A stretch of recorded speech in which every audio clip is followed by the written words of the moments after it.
ராமன் இருந்ததற்கு வரலாறும் கிடையாது, ஆதாரமும் கிடையாது. நம்மை மயக்கி நம்முடைய வரலாற்றை மறைத்து வேறொரு வரலாற்றை உயர்த்தி காட்டுவதற்கான நம்முடைய பெற்றோர் குடும்பத்து பெரியவர்களுக்கு வருடம்தாரும் நினைவு நாள் கொண்டாடுவோம். அதுபோல இந்த மண்ணுக்கு பெருமை சேர்த்த ஒரு மகத்தான மன்னன் மாமன்னன் ராஜேந்திர சோழனை கொண்டாட வேண்டியது நம்முடைய கடமை.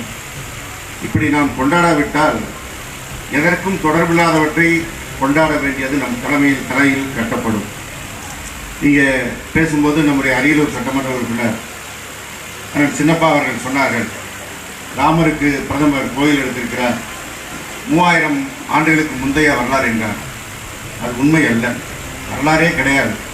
நமக்கு ராஜேந்திர சோழன் வாழ்ந்ததற்கு சோழன் கட்டிய கோயில் இருக்கிறது, வெட்டிய குளம் இருக்கிறது, செப்பேடுகள் இருக்கிறது, சிற்பங்கள் இருக்கிறது.